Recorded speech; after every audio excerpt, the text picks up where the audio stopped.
বাংলাদেশ এবং বাংলাদেশের বাইরে পৃথিবীর বিভিন্ন প্রান্তে যেখান থেকে চ্যানেলে দেখছেন আপনাদের সকলকে সাদর আমন্ত্রণ তৃতীয় মাত্রা দেখবার জন্য। সাম্প্রতিক বিষয় নিয়ে আলোচনা করবার জন্য দুজন সংসদ সদস্য আজকে আমার অতিথি।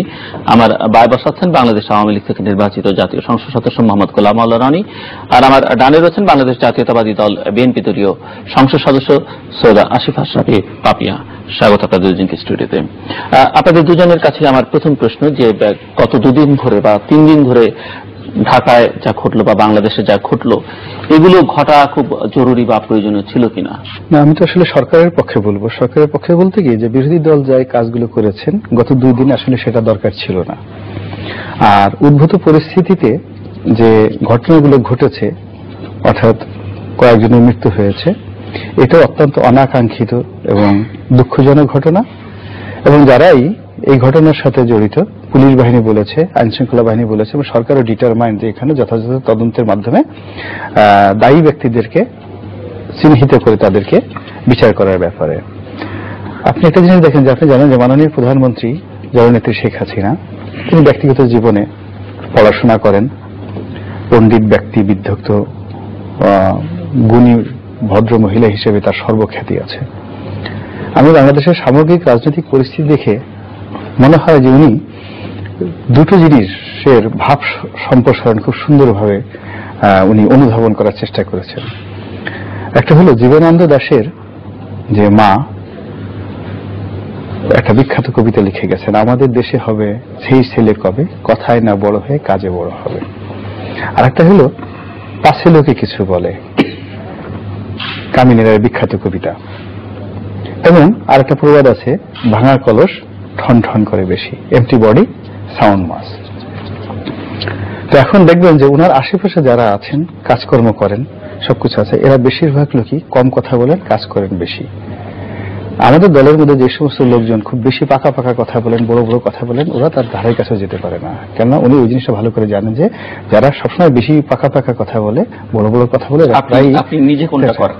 আচ্ছা, আমি আমার দর্শকরা হয়তো অনেকেই জানতে চাইবে যে আপনি কোন গোত্রের মধ্যে। আচ্ছা, আমি কথার না কাজের? কারণ আপনি কথা অনেক সুন্দর সুন্দর বলেন, অনেকের কাছে যেহেতু বয়সের কারণে অনেকের কাছে এটা পাকা মনে হতে পারে, সেই কারণে আপনার কাছে আমার জিজ্ঞাসা যে আপনি কথা বেশি বলেন না কাজ বেশি করেন?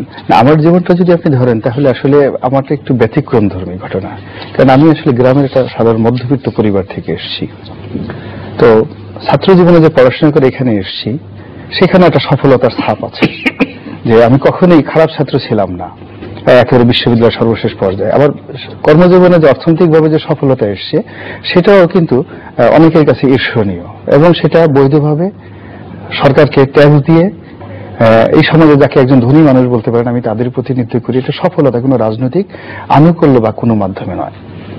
আবার ব্যক্তিগত জীবনে আমি কিন্তু পড়াশোনা করি, আমার সুন্দর একটা পরিবার আছে, সেই পরিবারে আমার ছেলে সন্তান ভালো ছাত্র, আমার একটা সুন্দর হ্যাপি পরিবার আছে, আমার ভাইদেরকে আমি মানুষের মতো মানুষ করেছি। এবং একই সঙ্গে আমি যে রাজনীতি জীবন যেটা করি, আমার নির্বাচনী এলাকাতে আপনি মাননীয় প্রধানমন্ত্রী যদি একটা সিটকে 100% ঘোষণা দিতে পারেন যে এই মুহূর্তে উপনির্বাচন হলে সেখানে আওয়ামী লীগের প্রার্থী জয়লাভ করবে, সেটা আমি বলতে পারি আমার নির্বাচনী এলাকা। আমি সেইভাবে কাজ করেছি। আমি দুটো জিনিস করেছি, সেই কথা জানি। এখন যেটা হলো যে আমাদের যে সমস্ত লোক দেখবেন যে সবসময় কনফিউজিং কথাবার্তা বলে, উল্টাপাল্টা কথাবার্তা, প্রধানমন্ত্রী সবসময় চান যে এই সমস্ত লোকজন দূরে থাকুক। আবার প্রতিপক্ষ যতই হাম্বিতম্বি করুক না কেন, উনি সেখানে ওই জিনিসটা ভালো জানেন যে ভাঙা কলস ঠন ঠন করে খুব বেশি। বিরোধী দল যতই হুঙ্কার দেখ বা যতই বড় বড় আন্দোলনের কথা বলুক, এই বিরোধী দলের কে কতটুকু কি পরিমাণ কাজ করতে পারে। 1981 সন থেকে এদেশের রাজনীতির যে পাদপিঠে থেকে উনি প্রত্যেকটা জিনিস দেখেছেন, কখনো ক্ষমতায় থেকে, কখনো ক্ষমতার বাইরে থেকে। ফলে উনার একটা পার্সোনাল ইভ্যালুয়েশন আছে রাজনীতি সম্পর্কে, কে কতটা করতে পারে। এখন সেই অনুযায়ী উনি বিরোধী দলকে কিভাবে রাজনৈতিকভাবে মোকাবেলা করা যায়। যেহেতু আমাদের দেশে যে রাজনীতিটা যেই যাই বলেন না কেন, আমরা রাজনীতি করতে আসি বা আসছি গণকল্যাণের জন্য, এটা আমরা মুখে বলি, কিন্তু গণকল্যাণ আমরা অনেকেই করি, কিন্তু সেটা সেকেন্ডারি পর্যায়ে। আমাদের প্রথম চেষ্টা থাকে কি করে এমপি হওয়া যায়, কি করে মন্ত্রী হওয়া যায়, কি করে রাষ্ট্রীয় ক্ষমতা আসা যায়। বিরোধী দল থেকে শুরু করে প্রত্যেকটা লোক কিন্তু আসলে বেসিক্যালি আমরা এই কাজগুলো করতেছি। এবং সেই রাষ্ট্র ক্ষমতা আসার জন্য বিরোধী দলের একটা বড় ব্যাপার হলো, আমাদের দেশের ইতিহাস বলে, যারা আন্দোলনের মাঠে সফলতা অর্জন করে, অর্থাৎ আন্দোলনটা গড়ে তুলতে পারে, রাষ্ট্র ক্ষমতা সবসময় তাদেরকে সাপোর্ট করে পরবর্তী ইলেকশনে। আপনি যদি 54 থেকে শুরু করেন, আপনি প্রত্যেকটা নির্বাচনে দেখবেন যে এস্টাবলিশমেন্টের বিরুদ্ধে। আমার প্রশ্ন হলো যে গত আমি ওটাই তার আগের দিন 4 জন মানুষের জীবন গেল, কয়েকশো মানুষ আহত হলো। আমি বুঝতে পারছি, আমি ওখানেই আসছি। এই যে পাল্টাপাল্টি কর্মসূচি, 144 ধারা জারি, এগুলো খুব জরুরি ছিল কিনা? না, এগুলো আমি ওই প্রসঙ্গেরই কিন্তু আমি আসতেছি, যে এখন শেষ পর্যায়ে চলে আসছে যে আমাদের দেশের যে রাজনৈতিক যে থিওরি, সেটা হলো এস্টাবলিশমেন্টের বিপক্ষে যখন একটা আন্দোলনটা দানা বেঁধে সাকসেসফুল যারা আন্দোলন করেছে, পরবর্তীতে তারা ক্ষমতায় এসছে। This is the history. একেবারে 1935 সন থেকে শুরু করে আজ পর্যন্ত যদি ধরেন, আমরা যে কবার ক্ষমতা এসছি, আমরা কিন্তু আন্দোলন করে এসছি। তা আওয়ামী লীগ এই জিনিসটা জানে, ফলে আওয়ামী লীগ কখনোই চাইবে না যে বিরোধী দল অহেতুক একটা ইস্যু করে তারা রাজনীতির মাঠটাকে গরম করে ফেলুক। ফলে বিরোধী দল যাই ডেকেছে, অর্থাৎ ডেকে রাজনৈতিকভাবে মোকাবেলা করার জন্য সরকারি দল প্রথাভিত্তিক, এদেশে যেভাবে রাজনৈতিক কালচার চলে আসছে তারই প্রথাভিত্তিক একটা রাজনৈতিক কর্মসূচির মাধ্যমে, প্রশাসনিক ব্যবস্থা গ্রহণের মাধ্যমে নিবৃত করার চেষ্টা করেছে, তাদের আন্দোলনটাকে স্থগিত করার চেষ্টা করেছে, স্বাভাবিকভাবে যেন বিএনপি এই কাজগুলো করতে না পারে। এখন আজকে দেখেন, আজকে তারা আন্দোলন করলো বা মিছিল করলো, কিছুই হয়নি। বরং পুরো ঢাকা শহরে আমি দেখলাম যে হ্যাঁ, এটা ছিল আজকে পুরো ঢাকা শহর বলতে গেলে গাড়িগুলো একেবারে ফাঁকা ছিল, মানুষজন কিন্তু ভয়ে গাড়িগুলো বেরই করেনি। কিন্তু তারা এর মধ্যে মিছিল করেছে, তারা এর মধ্যে বক্তব্য দিয়েছে, স্বাভাবিক কিছুই হয়নি। কিন্তু তার আগের দিনের যে ঘটনাটি, এটা নিয়ে অনেকের মনে প্রশ্ন যে কেন পুলিশ 144 ধারা জারি করলো, কেন পুলিশ এই জিনিসটা বাধা দিল, এটা নিয়ে কিন্তু মূলত প্রশ্ন। বিএনপির ডাকা কর্মসূচির দিনে আওয়ামী লীগ আর একটা কর্মসূচি দিল। এখন আমাদের একটা আমি যেটা জিনিসটা হলো যে আমাদের কেন বিএনপি কর্মসূচিটা পরের দিন নিয়ে যাওয়ার পরে আবার আওয়ামী লীগ পরের দিন নিয়ে গেল। আমাদের একটা বক্তব্যটা হলো, প্রথমটার কথা আমি বলি যে পুলিশের ভূমিকাটা নিয়ে বলি। পুলিশের ভূমিকার ব্যাপার হলো যে আমাদের দেশের একটা রাজনৈতিক কালচার হয়ে গেছে যে দেশে যে একটা প্রশাসন আছে, আইন আছে, আদালত আছে, এটা আমাদের রাজনৈতিক দলগুলো ভুলেই যায়। নিয়ম অনুযায়ী যখন আপনি একটা বড় রাজনৈতিক সমাবেশ করবেন, মিছিল করবেন, যথাযথ কর্তৃপক্ষের নিকট থেকে সেটার অনুমতি নিতে হবে। এটা আমরাও যেমন অতীতে নেইনি, এরাও কিন্তু অতীতে নেয়নি। এই ট্রেনটা থেকে আমরা বের হয়ে আসতে চাচ্ছি আইনের শাসন প্রতিষ্ঠা করার জন্য, যে ঠিক আছে আপনারা নিয়মতান্ত্রিকভাবে আন্দোলন করেন, মিছিল করেন, সমাবেশ করেন, কিন্তু কর্তৃপক্ষের অনুমতি নিয়ে আপনারা একটা সার্কেল মিলে কি কি করবেন, কি করবেন না আইনের মধ্যে থাকেন। এই আইনের প্রতি শ্রদ্ধাশীল করার জন্য মেট্রোপলিটন পুলিশ সম্ভবত, আমি যতটা মনে করি, সম্ভবত বিরোধী দলকে এই আইনের মধ্যে আনার জন্য, যেমন তারা অনুমতি দিয়েছে, একদিন পরে অনুমতি দিয়েছে, তারা চেয়েছিল যে আপনারা আমাদের কাছে অনুমতি চান, কিন্তু প্রথম দিনের ব্যাপারে কোনো অনুমতি কিন্তু বিএনপি নেয়নি। This is the one. Second question হলো যে বিএনপি অনুষ্ঠানের সাথে কন্টেম্পোরারি করে আমাদের ডাকা দরকার ছিল কি? তো এখানে আমাদের দলের যারা নেতৃবৃন্দ আছেন, মুহাজির হোসেন মায়া, আমি তো সত্য মিথ্যা বলতে পারবো না, আমি তো I am not the part of the party. তারা বলছে যে আমরা এই আগামী 3টি মাস কি কি কাজ করব, কোথায় সভা করব, সেমিনার করব, যা কিছু করবো প্রত্যেকটা আমাদেরকে ডাকা আছে, এবং কাকতালীয় ভাবে এই জিনিসটা ওই দিন বিএনপির সঙ্গে মিশে গেছে। এবং বিএনপির যে আজকের যে কর্মসূচি, এই কর্মসূচিটা কিন্তু এত আগের কর্মসূচি না। অর্থাৎ উনি যখন চট্টগ্রামে গেলেন, সেখানে গিয়ে চলো চলো ঢাকা চলো, এই প্রোগ্রামটা উনি সেট আপ করলেন। সেই সেট আপের সঙ্গে সামঞ্জস্য করে হঠাৎ করে বললেন যে আমরা এত তারিখে গণমিছিল করবো। আর একটা জিনিস আপনি দেখেন যে গণমিছিলের ধারা এবং রোড মার্চের ধারা বাংলাদেশের রাজনীতিতে নতুন। এখন 5000 গাড়ি নিয়ে শুরু হয়ে গেছে রোড মার্চ। আগে বিএনপি করলো, এরপর জাতীয় পার্টি শুরু করলো। এখন একটা গাড়িতে যদি গড়ে 1000 লিটার তেল যায় বা 500 লিটার তেল যায়, আপনি চিন্তা করুন তো যে এই 5000 গাড়িতে কত লক্ষ লিটার তেল আমরা পুড়িয়ে আমরা জাতিকে একটা কত বড় লং মার্চ উপহার দিয়েছি। সেকেন্ডলি আপনি চিন্তা করেন যে অন্য অভিযোগ আছে, যেমন জাতীয় পার্টি যখন লং মার্চ করে তখন যোগাযোগ মন্ত্রণালয় তার টোলের টাকা দিয়ে দেয় বা ফ্রি করে দেয়। এটা নিয়ে কথা আছে। আমি গণমিছিলের ব্যাপারে এখন শেষে গণমিছিলের ব্যাপারে বক্তব্যটা হলো, গণমিছিলটা ঢাকা শহর এমনি যানজটের শহর, একটা নির্দিষ্ট জায়গার মধ্যে বিরাট দেখা যাচ্ছে যে 50-60 হাজার লোক বা 1 লক্ষ লোক নিয়ে আপনি 20-25টা রাস্তা যদি প্রদক্ষিণ করবে, ঢাকা শহরটা অচল হয়ে যাবে। তো সেখান থেকে জিনিসটাকে একটা সীমাবদ্ধ জায়গাটা, যেমন অফিস থেকে গেল, রমনাতে গেল, মগবাজারে এসে মালিবাগে শেষ হলো, ইটস ওকে, আমরা এই সময়, এবং পুলিশ সেই জিনিসটা মেনে নিয়েছে এবং আমাদের সম্মানিত বিরোধী দলও মেনে নিয়েছে। হয়তো অনেক সুন্দরভাবে সাকসেসফুলি আজকে অনুষ্ঠান করে, অনুষ্ঠান করার পর আমার বন্ধু পাপিয়া সেখানে খুব খুশি মনে হয়েছে, হ্যাপি মনে হয়েছে, his mood is very nice.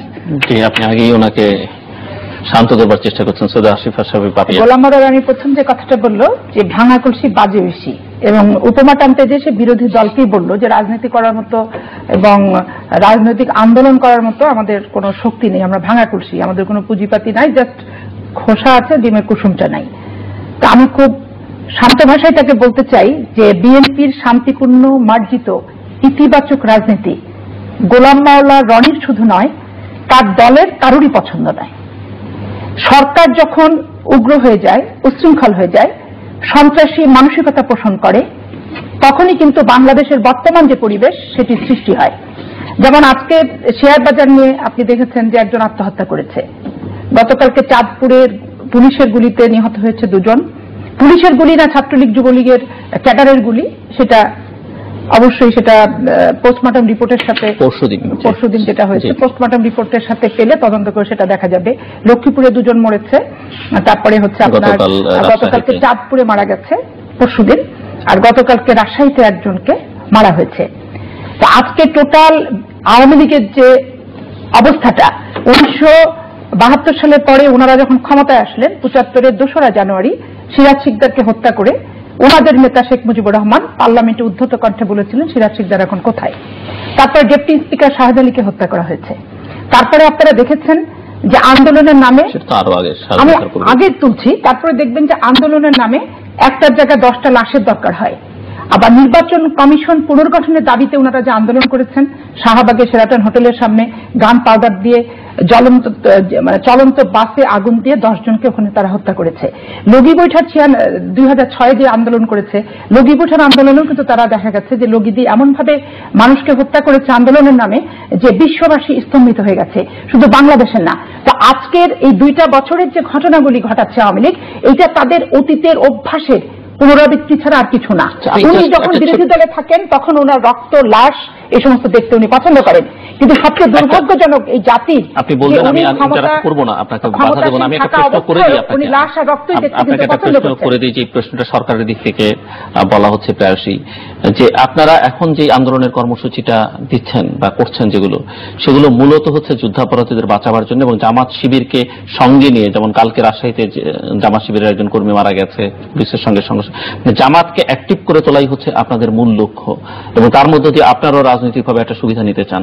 এই প্রশ্নের জবাবটা আপনি আপনার আমি আমার আলোচনা হয়তো দিয়ে দেব। তারপরে যে কথাটি রনি বলল যে মানে কি জাতিকে ফিডার খাইয়ে ঘুম পাড়াতে চাচ্ছে রনি, যে মেট্রোপলিটন কাছে পারমিশন নেয়নি, অমুক করেনি, তমক করেনি, এই কয়েকদিন আগে একটা কর্মসূচি দিল, এই সেই, এটা বাস্তবতা না। বাস্তব কথাটা হচ্ছে কি, বিএনপি মেট্রোপলিটনের কাছে প্রত্যেকটা প্রোগ্রামের তারা দরখাস্ত দেয়, এবং আমাদের মহানগরীর আহ্বায়ক সাদেক হোসেন খোকা দরখাস্ত দেখে দিয়ে আসে, এবং আপনারা নিজেরা রেডিও টেলিভিশনে খুব ভালো করে দেখেছেন যে বিএনপির পারমিশন ছিল। বিএনপি কমিশনার কিন্তু কোথাও বলে নাই তার স্টেটমেন্টে যে বিএনপির পারমিশন নাই, আকস্মিকভাবে উশৃঙ্খলতা করার জন্য মিছিলের আয়োজন করেছে, এ কথাটি একটিবারের জন্য বলেছে যে গোয়েন্দা সংস্থার রিপোর্ট আছে যে তার মানে পারমিশন ছিল। এখন অস্থিতিশীল অবস্থা কারা তৈরি করলো? সরকারি দল আওয়ামী লীগের। এমন কি তাদের স্বার্থ ক্ষুণ্ণ হয়ে যাচ্ছিল যে বিএনপির সাথে তারাও একটা ঘোষণা দিয়ে দিল যে আমরা অমুক দিন কর্মসূচি করব। তারপরে প্রশাসন যদি ঠিকমতো নিরপেক্ষ দায়িত্ব পালন করত, আওয়ামী লীগের কর্মসূচি রুট আওয়ামী লীগকে আলাদা করে দিত, বিএনপির কর্মসূচি রুট বিএনপিকে আলাদা করে দিত। একই দিনে 2টা দলের প্রোগ্রাম কিন্তু সম্ভবপর ছিল। কিন্তু সরকারের নির্দেশে যেহেতু প্রশাসন পরিচালিত হচ্ছে, স্বাভাবিক কারণে উপরের নির্দেশেই বিএনপির মিছিল যাতে করতে না পারে, যার কারণে সরকারের এই উদ্যোগকে প্রশাসন কিন্তু বাস্তবায়ন করার দায়িত্ব গ্রহণ করেছে। বাস্তবায়ন জায়গায় দায়িত্ব গ্রহণ করতে যে কি করেছে, তারা 144 ধারা দিয়ে দিয়েছে। 144 ধারা দিয়ে বিএনপি যতটা ওরিড হয়েছে, প্রোগ্রামটা করা নিয়ে যত কিছু হয়েছে, আওয়ামী লীগের কিছু হয়নি, কারণ তাদের তো পাতানো খেলা খেলতে পারলেই কি না পারলে কি। তাদের পাতানো খেলাটা এরকম যে একটা জায়গায় একটা প্রোগ্রাম দিয়ে দিব কাউন্টার, আলটিমেটলি বিএনপি যাতে প্রোগ্রামটা করতে না পারে এরকম। আর লক্ষ লক্ষ লোকের সমাবেশে বেগম খালেদা জিয়া আমাদের কবেকার কি কর্মসূচি উনি সেটা ঘোষণা দিয়েছেন। জাতীয় রেডিও টেলিভিশন পত্র পত্রিকা সরকার সহ গোয়েন্দা সংস্থা সহ সবাই জানে শিডিউল মাফিক প্রোগ্রামের পারমিশন আমরা নিতে গেছি, পারমিশন দিয়েছে। তারপরে দেখেন তারা 144 ধারা জারি করে দিল এই যে বিভিন্ন জায়গায়। এতে কি হচ্ছে? এতে হচ্ছে এটাই যে সরকারের প্রতি বেগম খালেদা জিয়া যে সরকারের তাদের বিভিন্ন কৃতকর্ম এবং তাদের জনবিরোধী যে কার্যক্রম এটা সমালোচনা করতে যে রোড মার্চের যে জনসম্পৃক্ততা সরকার লক্ষ্য করেছে, এতে ভীত সন্ত্রস্ত হয়ে সরকার এই ঘটনাটি ঘটিয়েছে। 3 দিন যাবৎ যে নাটক চলছে 144 ধারার।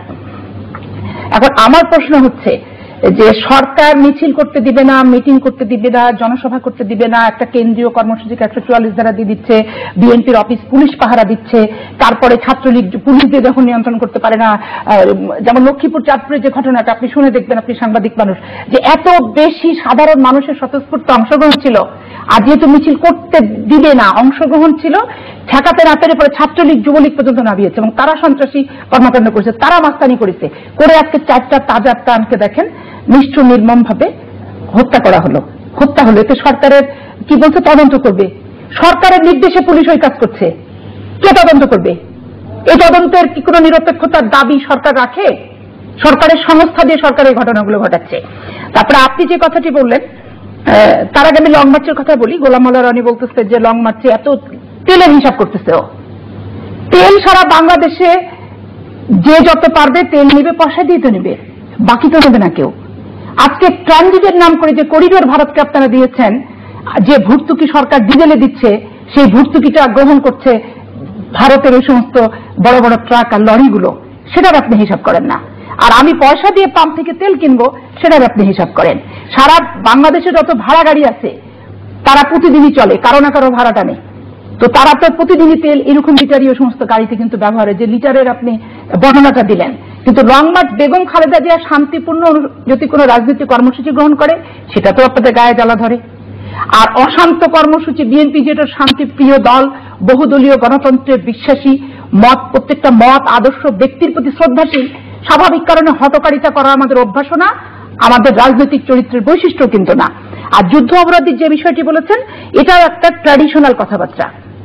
এটা যুদ্ধ অপরাধীর বিচারের বিষয়টা আপনি দেখেন, যে যাদেরকে আজকে যুদ্ধ অপরাধীর বিচারের সম্মুখীন করা হয়েছে, এদেরকে যুদ্ধ অপরাধীর মামলায় কিন্তু কাউকে গ্রেফতার করা হয়নি। এদেরকে বিভিন্ন মামলাতে তারা কেউ হাইকোর্টের হয়তো নির্দেশনা ছিল 2 সপ্তাহের ভিতর নিম্ন আদালতে সারেন্ডার করতে হবে, নিম্ন আদালতে সারেন্ডার করতে গেছে, তখন তাদেরকে ধরেছে, কি অন্য কোনো মামলা দিয়ে ধরেছে। যেমন সালাউদ্দিন কাদেরকে কোনো মামলা দিয়ে ধরেনি, বাড়ি থেকে অ্যারেস্ট করে ধরে নিয়ে যে ডিবি অফিসে পিটিয়ে ঠেঁচলা করে নাক মুখ দিয়ে রক্ত বের করে পিজি হাসপাতালে নিয়ে যে সাদা পাঞ্জাবি ভিজে টকটকা করে কতদিন পর দেখেন যুদ্ধ অপরাধীর মামলা তাকে দিল। তো সরকারের প্রথমে যুদ্ধ অপরাধীর বিচার নামে যে নাটকটা মঞ্চস্থ করছে, এই নাটকটাই হচ্ছে প্রথম বিতর্কিত, যে তারা যুদ্ধ অপরাধীর মামলায় কোনো অপরাধীকে প্রথমে না ধরে যেন তেন প্রক্রিয়া তাদেরকে ধরাটা তাদের একটি প্রধান রাজনৈতিক উদ্দেশ্য মনে করেছে, ধরে নিয়ে জেলখানায় আবদ্ধ করে রেখে তারপরে দীর্ঘদিন পরে তারা এই যুদ্ধ অপরাধীর মামলা দিচ্ছে। আজকে যুদ্ধ অপরাধীর মামলার আলামতগুলো দেখেন, যে সাক্ষীগুলো হচ্ছে, সাক্ষীগুলো বলছে যে মুক্তিযোদ্ধাকে হত্যা করেছে, সাক্ষী এসছে যে মুক্তিযোদ্ধা, যুদ্ধের সময় বয়স কত ছিল? 5 বছর ছিল।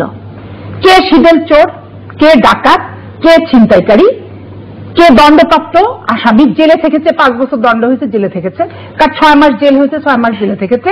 এই সমস্ত সমাজের অপকর্ম করার এই সমস্ত ব্যক্তিদেরকে সাক্ষী আর বাদী বানিয়ে যে নাটকটি মঞ্চস্থ করছে, তারা নিজেরাই নাটক মঞ্চস্থ করছে, তারা আবার আমাদেরকে দোষারোপ করছে যে যুদ্ধ অপরাধীদেরকে বাঁচানোর জন্য আমরা এই সমস্ত করছি। আমরা বাংলাদেশের মানুষকে বাঁচাতে চাই, বাংলাদেশের স্বাধীনতাকে, সেটা আমি বলছি, বাংলাদেশের স্বাধীনতাকে নিরাপদ রাখতে চাই, সার্বভৌমত্বকে রক্ষা করার স্বার্থেই আমরা এই সমস্ত কর্মসূচি দিচ্ছি।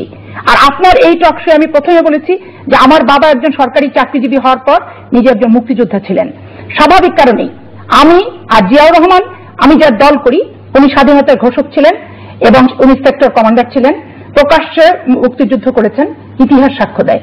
অতএব আমি আমার বাবার ঔরসজাত সন্তান হিসেবে যেমন মুক্তিযোদ্ধার মেয়ে হিসেবে আমি যুদ্ধ অপরাধীর বিচার চাই, দলীয়ভাবে ঠিক তেমনি ভাবে আমার স্বাধীনতার ঘোষক জিয়াউর রহমান মুক্তিযোদ্ধা, তার দল হিসাবে কিন্তু আমি বিচার চাই। তবে বিচারটি হতে হবে স্বচ্ছতার ভিত্তিতে, বিচারটি হতে হবে এই সমস্ত আজকে আইনমন্ত্রী কি বলল আর কালকে যুদ্ধ অপরাধী ট্রাইব্যুনালের বিচারক বিবৃতি দিবেন, বাংলাদেশে একটা মুক্তিযোদ্ধারও যথার্থ তালিকা নাই, রাজাকারেরও যথার্থ তালিকা নাই।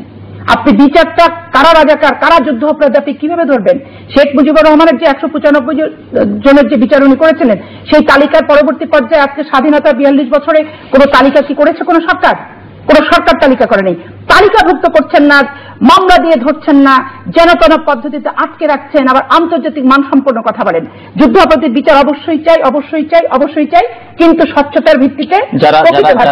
আওয়ামী লীগের যারা কারাগারে আছেন তাদেরকে কি আপনি যুদ্ধাপরাধী মনে করেন, বা পারসেপশনটা এরকমই তো? আচ্ছা, আইনে, যেহেতু আমি একজন আইনজীবী, আমি স্পষ্ট করে আইনের ভাষায় কথা বলতে চাই যে আপনি আমাকে হত্যা মামলায় গ্রেফতার করেছেন, সর্বোচ্চ আদালত থেকে দণ্ডপ্রাপ্ত না হওয়া পর্যন্ত আপনি আমাকে হত্যাকারী খেতাবে ভূষিত করতে পারেন না। এখন এই যেন তেন প্রক্রিয়ার বিচার করে এই চোর ডাকাত ছিনতাইকারীকে সাক্ষী মেনে এবং টাইম লিমিট বেঁধে দিচ্ছে সরকারের বড় বড় মন্ত্রীরা, এতদিনের ভিতরে বিচার করে ফেলবেই করব, এবং সরকারের নীতি নির্ধারকদের রাজপথে নামাচ্ছে মিছিলের দাবিতে। ক্ষমতা তো খরগ আছেই, ক্ষমতা অপব্যবহারও করছে, আবার চাপ নিজেরা নিজেদেরকে দিচ্ছে, দিয়ে বাংলাদেশে একটি অস্থিতিশীল পরিস্থিতির উদ্ভব করেছে সরকার নিজেই। কিন্তু আর যুদ্ধ অপরাধী তালিকাটা যদি থাকতো, আজকে প্রমাণ হতো যে আওয়ামী লীগের মন্ত্রী পরিষদের সদস্য যুদ্ধ অপরাধী। আপনার বরিশাল বিভাগের একজন নেতা হুইপের দায়িত্ব পালন করছেন, যিনি মন্ত্রী পদমর্যাদা সম্পন্ন। 15ই আগস্ট যখন আপনার শেখ মুজিবুর রহমান মারা গেছে, তার বিপক্ষে তারা বিরোধিতা করেছে। এবং আরেকজন মন্ত্রী আছেন যিনি, যার ভাই এবং বাবা মারা যাওয়া গেছে 71 সালে মুক্তিযুদ্ধের সময়, এবং সে বলেছে যে পাকিস্তানের পতাকা মোড়ায় আমাকে দাফন করবা। এইরকম ব্যক্তিও কিন্তু আজকে আপনার আওয়ামী লীগের মন্ত্রিসভার সদস্য। আজকে আওয়ামী লীগের যে কোষাধ্যক্ষ, সে হচ্ছে যুদ্ধ অপরাধী। ঢাকার, আমি নাম বলতে চাচ্ছি না, একটা সিটের এমপি, তার বাবা যুদ্ধ অপরাধী। এলাকার মানুষ মামলা করার জন্য গেছে, থানা মামলা নেয়নি, কোর্ট মামলা খারিজ করে দিয়েছে। তো যুদ্ধ অপরাধী যদি স্পেসিফিক মনে করে যে কোনো রাজনৈতিক দলকে শুধুমাত্র এই আন্দোলন থেকে নিবৃত করার জন্য খড়গ হিসেবে ব্যবহার করছেন এই যুদ্ধ অপরাধীর মানদণ্ড, ওই রকম যুদ্ধ অপরাধীর বিচার আমি কেন, দেশবাসী কেউ কিন্তু গ্রহণ করে না, প্রত্যাখ্যান করে। জি, গোলাম আল্লাহ রনি, জবাব তো আপনি দিবেন। সেই সঙ্গে আপনি এই যে প্রশাসনের কথা বলছিলেন, যে প্রশাসনের দায়িত্ব প্রশাসন আছে, সেটি সবাই ভুলে যায়। আইন শৃঙ্খলা রক্ষা সংক্রান্ত একটি জাতীয় কোর কমিটি আছে। আমি কালকে একটি পত্রিকায় দেখলাম যে কোর কমিটি প্রস্তাব করেছে সকল ধরনের রাজনৈতিক সভা সমাবেশ মিছিল এগুলো নিষিদ্ধ, স্থায়ীভাবে নিষিদ্ধ করবার জন্য। প্রধানমন্ত্রীর আপত্তির কারণে বা প্রধানমন্ত্রী চাননি বলে সেটি হয়নি। প্রশাসনের উপরে ভরসা রাখবার মতো কোনো সুযোগ আছে কিনা? আপনি যে প্রশাসনের আইন কানুনের কথা বললেন, তো এই যদি হয় প্রশাসন অবস্থা, যে এটি গণতান্ত্রিক দেশে বা গণতান্ত্রিক বিধি ব্যবস্থার মধ্যে সভা সমাবেশ মিছিল করা স্থায়ীভাবে নিষিদ্ধ করতে হবে, এর লক্ষণটা কিসের? প্রথমে আসলে প্রশাসন যে কোনো দেশে, যেটা সিভিল ব্যুরোক্রেসি বলেন, মিলিটারি ব্যুরোক্রেসি বলেন, এটা একটা দীর্ঘদিনের একটা চলমান প্রক্রিয়া। এই চলমান প্রক্রিয়া সবসময় নিয়ন্ত্রিত হয় রাজনৈতিক উইল ফোর্স দ্বারা সর্বদেশেই। অর্থাৎ রাজনৈতিক শক্তি যেভাবে চায় সেভাবে কিন্তু প্রশাসন কাজ করে। কি বিচার বিভাগ পত্রিকা যেটি রিপোর্ট করেছে, পত্রিকার নামটি বলি, দৈনিক ইত্তেফাকে গতকাল কি রিপোর্ট হয়েছে, ওটা বলছি যে তারা চেয়েছেন নিষিদ্ধ করতে, কিন্তু প্রধানমন্ত্রী ওটা বলছি। আপনি দেখেন, আমাদের এই পাক ভারত উপমহাদেশে, এই বাংলাদেশের সোনারগাঁয়ে গিয়াসউদ্দিন আজম শাহ যখন এখানকার সুলতান ছিলেন, সম্রাট ছিলেন, তখন আমরা জানি যে উনি স্বীকার করতে গিয়ে একজন মানুষকে মেরে ফেলেছেন, এবং এই কাজের জন্য যিনি প্রধান কাজী, তার দরবারে গিয়ে তাকে কিন্তু হাত জোড় করে বিচার প্রার্থীর জবাব দিতে হয়েছিল। এই ছিল এই বাংলাদেশের ন্যায় বিচার। এটা কেন? সম্রাট চেয়েছিলেন ন্যায় বিচার হোক, এবং ওইভাবে কিন্তু প্রশাসনটা ধীরে ধীরে গড়ে উঠেছিল। স্বাধীনতার পরে বিভিন্ন সময়, অর্থাৎ বিশেষ করে 75 15 আগস্টের পরে প্রশাসনটাকে প্রচন্ডভাবে দলীয়করণ করার একটা নগ্ন প্রক্রিয়া চলে আসছে অব্যাহতভাবে গত 35 এবং 36 বছরে। কেউ স্বীকার করুক বা না করুক, যে দলে যেখানে ক্ষমতায় এসছে তারাই চেয়েছে যে প্রশাসনের কর্তা ব্যক্তিরা তাদের একটা তল্পি বাহক হিসেবে কাজ করুক। ওই যে তল্পি বাহনের যে চেষ্টা এবং প্রচেষ্টা, সেটা যে কোনো রাজনৈতিক সরকার আসলেই এরা ফুলের মালা নিয়ে এমন ভাবে দাঁড়িয়ে থাকে, মনে হয় যেন এতদিন আপনি কোথায় ছিলেন, আপনার জন্যই তো বিরহ রজনী কাটিয়ে বসে আছি, আসুন আসুন আসুন, অভ্যর্থনা গ্রহণ করুন। এই থাকে সবসময় কিন্তু প্রশাসনের তাদের একটা মন মানসিকতা। এখন আমি দেখি যে আমাদের এই প্রশাসনে অনেক লোক, আমি জানি তাদেরকে বাই নেমে, তারা কখনোই আমাদের দলের রাজনীতির সাথে সম্পৃক্ত ছিল না, কিন্তু বঙ্গবন্ধুর নাম শুনলে তাদের চোখ দিয়ে পানি এসে যায়। নেত্রীর জন্য তারা জীবন বিছিয়ে দিতে চায়, আমার চেয়েও তারা নেত্রীকে বেশি ভালোবাসে। তো এই যে ব্যাপারটা, হিপোক্রেসিটা, এটা কিভাবে আসলো? আপনি দেখেন যে আপনার মনে আছে বাংলাদেশ টেলিভিশনে এরশাদ সাহেব একটা অনুষ্ঠান দেখতেছিলেন, হঠাৎ করে পাশে মধুত আহমেদ সাহেব বসা এবং অন্য পাশে কাজী জাফর সাহেব বসা। তো আজকের যে ঈশিতা, নায়িকা ঈশিতা, ও তখন শিশু শিল্পী হিসেবে অভিনয় করছিলাম, আমি অনুষ্ঠানটি নিজে দেখেছি। তো অল অন এ সাডেন এই দুজন মানুষ গল্প করতেছিলেন এবং দে ওয়ার স্মাইলিং, তারা হাসাহাসি করতেছিলেন। হঠাৎ বাম দিকে তাকিয়ে দেখেন কি যে অভিনয়টা দেখে এরশাদ সাহেব কাঁদতেছেন, চোখ মুছতেছেন। অল অন এ সাডেন এই দুজন পকেট থেকে রুমাল বের করে হাউ মাউ করে কান্না শুরু করলো in front of all the public. এই যে হিপোক্রেসি, যে to comply with the leaders desire. এখন অনেক সময় লিডার ডিজায়ার করে না। আমাদের দেশে হচ্ছে কি, যিনি ক্ষমতা আছেন, সেটা প্রধানমন্ত্রী হোক কিংবা মন্ত্রী হোক কিংবা এমপি হোক, যিনি ক্ষমতা আছেন, এই ক্ষমতার আশেপাশের প্রশাসন এবং অন্যান্য লোকগুলো সবসময় চেষ্টা করে যে তাকে কি করে খুশি করা যায়। এরই ধারাবাহিকতা দেখেন যে প্রশাসন যে জিনিসটা করেছেন, তারা হয়তো মনে করেছেন যে মাননীয় প্রধানমন্ত্রী এই জিনিসটাতে খুশি হবেন, কিন্তু গণতন্ত্রের মানুষ কর না, গণতন্ত্রকে হত্যা করার জন্য কোনো কাজ করতে পারেন না। আমার যে প্রিয় সহকর্মী পাপিয়া যে কথাটি বললেন যুদ্ধাপরাধ সম্পর্কে, কনফিউজিং, কারণ যুদ্ধাপরাধ নিয়ে, ট্রাইব্যুনাল নিয়ে সে নিজেও যেমন আইনজীবী, আমাদের মাননীয় আইনমন্ত্রী, প্রতিমন্ত্রী প্রতিনিয়ত বক্তব্য দিয়ে যাচ্ছেন এবং এটা নিয়ে আরো অনেক এক্সপার্ট লোক বিভিন্ন কথাবার্তা বলছে। আমি শুধু একটাই কথা বলতে চাচ্ছি যে সরকার প্রাণান্তভাবে চেষ্টা করছে তার নিজের স্বার্থে যে যুদ্ধাপরাধের এই বিচারটাকে আন্তর্জাতিক মানের করার জন্য, স্বচ্ছ করার জন্য, এবং এটা ট্রাইব্যুনালের পরে সঙ্গতের কারণে হাইকোর্টে যাবে এবং অ্যাপিলেট ডিভিশনে যাবে। তো ওই প্রক্রিয়াগুলোতে যেন সরকার ঠিকমতো কাজ করতে পারে সেভাবে সরকার প্রাণান্তভাবে চেষ্টা, অ্যাপিলেট ডিভিশনে যাবে, তো এইভাবে তারা চেষ্টা করে যাচ্ছে। আর আমাদের বরিশাল বিভাগের দুজন যুদ্ধাপরাধী বা যে লোক বলছে, সম্ভবত তিনি আমাদের হুইপ আসম ফিরোজ সাহেব সম্পর্কে বলতেছিলেন আর কি। আমি যতটুকু জানি সেটা হলো যে আসম ফিরোজ সাহেব যেটা আছেন, ওনার সম্পর্কে পত্রপত্রিকায় আসছে এবং উনি এটা নিয়ে কিন্তু দলীয়ভাবে খোলামেলা বক্তব্য দিয়েছেন। বলেছেন যে যেদিন বঙ্গবন্ধু হত্যাকাণ্ডের পরে কিছু অতি উৎসাহী লোক বরিশাল শহরে রাস্তায় বঙ্গবন্ধুর ছবি ভাঙচুর করছিলেন এবং উনি ভাঙচুর করার পর উনি পাশাপাশি ছিলেন, তার ভিড় দেখে উনি সেখানে এগিয়ে এসে জাস্ট তামসা দেখার জন্য উনি শুধুমাত্র তো দাঁড়ানোর পরে ওই অবস্থাতে সাংবাদিকরা একটা ছবি তুলেছে এবং ওই ছবিটা নিয়েই তার যে রাজনৈতিক প্রতিপক্ষ আছে, তিনি তো যে বিভাগে রাজনীতি করেন, এই তাকে এই বঙ্গবন্ধুর বিরুদ্ধে দাঁড়া করানোর জন্য বারবার চেষ্টা করছে আর কি। আর অন্যজনের ব্যাপারে কি বলছেন আমি আসলে জানি না, এটা সে কোত্থেকে জানছে কি জানছে এটা তার ব্যক্তিগত বিষয়, জাতীয় বিষয়। এটা আমি জানি না।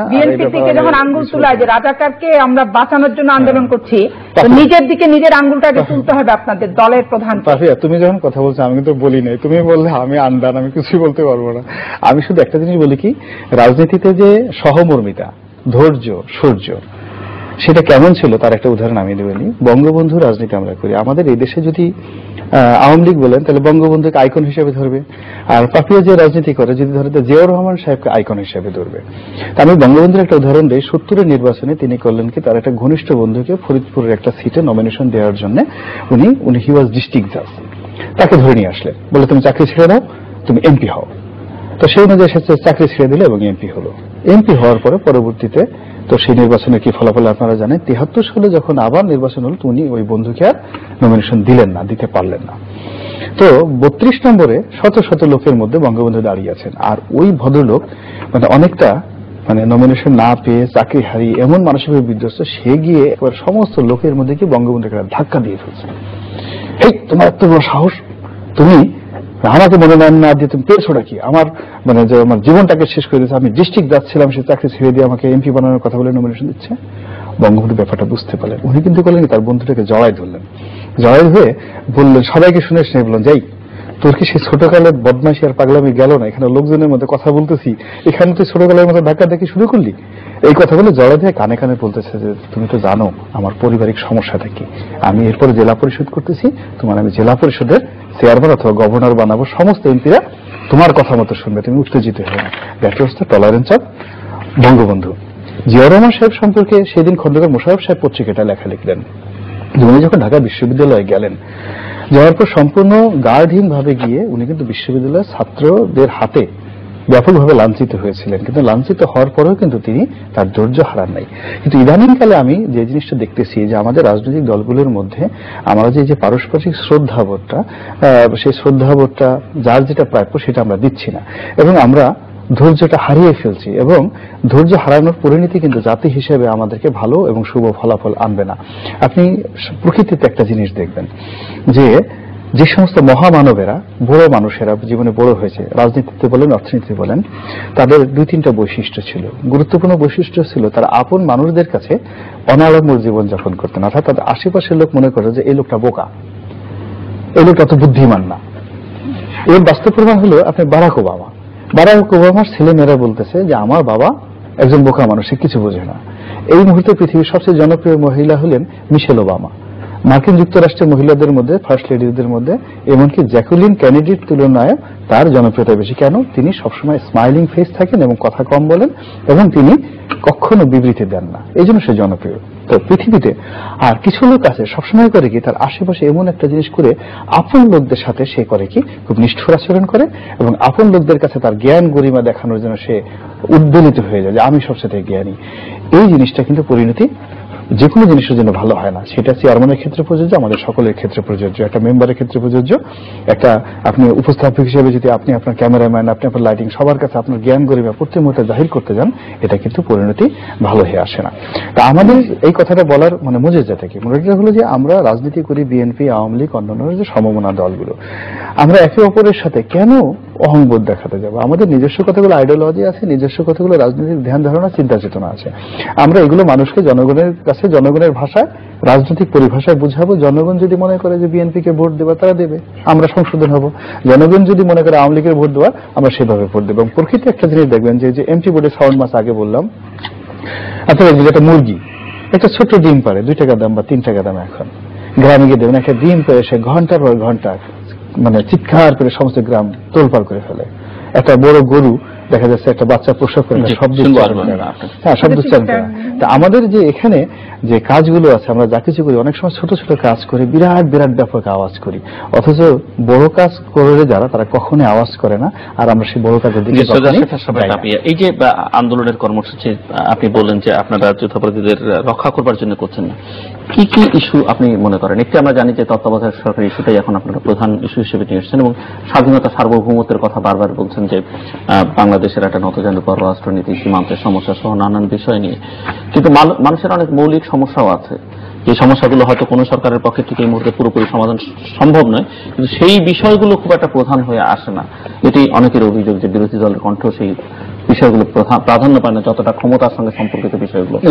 আমি তার আগে একটু বলি, আপনি ওকে যে প্রশ্নটা করলেন যে মিছিল মিটিং এই যে না করার যে ব্যাপারটা, ও খুব সুন্দর করে চমৎকার ভাবে সাবলীল ভাষায় ও চিরাচরিত নিয়ম মাফিক ও আমলাদের উপরে চাপিয়ে নিজের দলকে খুব একটা সেফ জায়গায় নিয়ে যাওয়ার প্রচেষ্টা করলো। ওর এই বক্তব্যের সাথে আমি দ্বিমত পোষণ করছি। এই কারণে আমি দ্বিমত পোষণ করছি, সেটা অবশ্য তিনি করেছেন। আমি একটি রিপোর্টের কথা উল্লেখ করেছি গতকাল দৈনিক সেই রিপোর্টের উপরে, আমি ওর বক্তব্যের সাথে দ্বিমত পোষণ করছি। কমিটি যেখানে সব ব্যুরোক্রেটরাই ছিলেন এবং তাদের একটি প্রস্তাবনা ছিল, ওর বক্তব্যের সাথে আমি যে জায়গায় দ্বিমত পোষণ করছি সেটা হচ্ছে যে বাকরহিত সাল, বাকশাল, এই আওয়ামী লীগকে বিলুপ্ত করে বাকশাল গঠন করেছিল, এবং মানুষের মত প্রকাশের জন্য মাত্র 4টার বেশি পত্রিকা তখন রাখা হয়নি। তারপরে কেউ যদি বিরোধিতা করতে গেছে তাকে রক্ষী বাহিনী দিয়ে নির্যাতন করা হয়েছে, মারা হয়েছে, অত্যাচার করা হয়েছে, হত্যা করা হয়েছে। এবং তৎকালীন পরিসংখ্যান দেখলে জাসদ নেতাকর্মীরাই বলবে যে 30,000, কমপক্ষে ন্যূনতম 30,000 নেতাকর্মীকে তৎকালীন সময় হত্যা করা হয়েছে, এবং অনেকের লাশ যত্রতত্র পাওয়া গেছে, লাশের সঠিক নমুনা পর্যন্ত পায়নি, এবং প্রত্যেকটা বাড়িতে রক্ষী বাহিনীর অত্যাচারিত হয় নাই এরকম যুবক ছেলে আসলে ছিল না। ঠিক তেমনি ভাবে আওয়ামী লীগও এবার ক্ষমতা এসে কিছুদিন আগে প্রধানমন্ত্রীর বক্তব্য শুনেছেন যে দুর্নীতির বিরুদ্ধে যে কথা বলবে তার বিরুদ্ধে, সেই পত্রিকার বিরুদ্ধে আইনের আশ্রয় নাও, প্রথম কথা বলেছে। দ্বিতীয় কথা বলেছে যে বিদ্যুতের লোডশেডিং নিয়ে যিনি বলবেন তার অফিসের লাইনটি কাটিয়ে দাও। তো সেই কথার সাথে গোলাম মোল্লা রনির বক্তব্য খুব সাদৃশ্যপূর্ণ এবং পুনরাবৃত্তি। আমি মনে করি আজকে তত্ত্বাবধায়ক সরকার নিয়ে এই আওয়ামী লীগ সরকার যখন আন্দোলন করেছিল তখন কিন্তু জনজীবন বিপন্ন করে ফেলেছিল। আপনারা নিজেরা দেখেছেন, রাজনৈতিক পরিবেশ তো ছিল না, সাধারণ মানুষের চলাচলেরও কোনো পরিবেশ ছিল না। সকল দল মিলে মোর্চা গঠন করেছে, একত্রিত হয়েছে, আন্দোলন করেছে, মানুষকে জিম্মি করে ফেলেছে, বাধ্য করেছে যে এটা নিয়ে তত্ত্বাবধায়ক সরকার করে আবার পদত্যাগ করে ফেলেছে সংসদ থেকে। তত্ত্বাবধায়ক বিল যে পাশ করবে, আজকে অনেক এজেন্ডা দিচ্ছে সরকার যে বেসরকারি বিল নিয়ে আসেন, পার্লামেন্টে এসে আলোচনা করেন, সেদিন কিন্তু সব রকম পার্লামেন্টে আলোচনার কেন্দ্রবিন্দু আজকে যারা মনে করছেন ক্ষমতায় থেকে, সেদিন মনে করেননি তারা। তারা করেন না বলে আপনারাও করেন না, না? আমি সেটা বলছি না। আজকে আমি বিরোধী দল, আমি সরকারে থাকলে আপনার প্রশ্নটা সামঞ্জস্যপূর্ণ ছিল। এখন তৎকালীন সময় আপনারা দেখেছেন যে বিএনপি ষষ্ঠ সংসদের মতো একটা নির্বাচন দিতেও বাধ্য হয়েছিল শুধুমাত্র তত্ত্বাবধায়ক সরকার বিলটি পাশ করার জন্য, ক্ষমতায় টিকে থাকার জন্য না, সরকার গঠন করার জন্য কিন্তু না। সেটা প্রমাণিত হয়েছে যে তত্ত্বাবধায়ক বিলটি পাশ করার পর দেশনেত্রী বেগম খালেদা জিয়া সচিবালয়ে পদত্যাগপত্র দিয়ে পল্টন অফিসের সামনে উনি একটি বিশাল জনসভায় বক্তব্য দিয়ে এই তত্ত্বাবধায়কের অধীনে নির্বাচন করার জন্য, জনগণকে সাহায্য করার জন্য কিন্তু তার একটি আশ্বাস ছিল এবং সবাইকে সাহায্য করার জন্য একটি প্রত্যাশা ছিল। আজকে দেখুন এই সরকার, যিনি সরকারে আছেন, ইনি বিরোধী দলে থাকা অবস্থায় কি করেছে? একের পর এক হরতাল করেছে, জনজীবন বিপন্ন করে দিয়েছে। সচিবালয়ের সচিবদেরকে উনি জনতার মঞ্চ গঠন করিয়েছেন মখা আলমগীরকে দিয়ে, পুরস্কার হিসেবে তাকে নমিনেশন দিয়েছে, এমপি করেছে, মন্ত্রী করেছে, সাংস্কৃতিক শিল্পীদেরকে রাজনীতিকরণ করেছে, তারানা হালিমের মতো মেয়েকে দিয়ে বেগম জিয়া বানিয়েছে, জামাত ইসলাম দিয়ে ঘটিতে পানি ঢালতেছে, এরকম মানে নগ্ন নাটক পর্যন্ত উপস্থাপন করেছে। করে এদেরকে দেখেন আজকে উনি পার্লামেন্টে নিয়ে এসেছেন। বিগত দিন প্রত্যেকটা সেক্টরকে কিন্তু নষ্ট করেছে। আজকে প্রশাসনের উপর দোষ চাপিয়ে কোনো লাভ নাই। আজকে এমন কোন মন্ত্রণালয় আছে যেই সচিব সরকারের ব্লেসিংস ছাড়া আর মতাদর্শকে বিশ্বাসী না হলে ওই সে সচিব হতে পারবে? আজকে আইজিপি যিনি হয়েছেন, সরকারের মতাদর্শের বাইরে কি উনি? সরকারের কর্মকাণ্ডের বিরোধিতা করে উনি নতুন কর্মকাণ্ড সরকারকে চাপিয়ে দেবে? সেরকম ছিল ওর কথার পর আমি বলছি।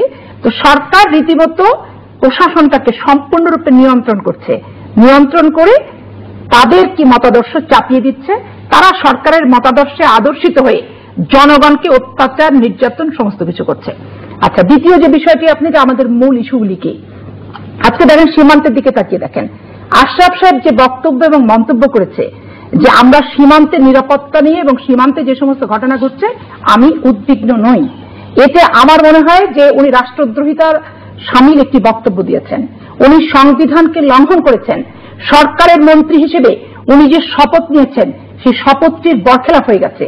আজকে ফেলানি কিছুদিন আগে যে নির্মম নিষ্ঠুরভাবে হত্যা করলো ফেলানিকে, এই ফেলানিকে যখন হত্যা করা হয় তখন আপনার আমেরিকায় যে স্বরাষ্ট্রমন্ত্রী প্রথম কি বলল যে ফেলানি বাংলাদেশি মেয়ে না। তারপরে এটা নিয়ে যখন দেখা গেল বাংলাদেশি মেয়ে, তার বাবা বেরোলো, মা বেরোলো, ঠিকানা বেরোলো, সমস্ত কিছু বেরোলো, অনেকদিন পর দীপুমণি বলল যে ওনারা দুঃখ প্রকাশ করেছে। তারপরে কিছুদিন আগে আপনি দেখবেন যে ভারতের স্বরাষ্ট্রমন্ত্রী এসেছে এবং বিএসএফ এর যে ডিজি সেও এসে বলেছে কি যে নিরস্ত্র কোনো বাংলাদেশিকে হত্যা করা হবে না।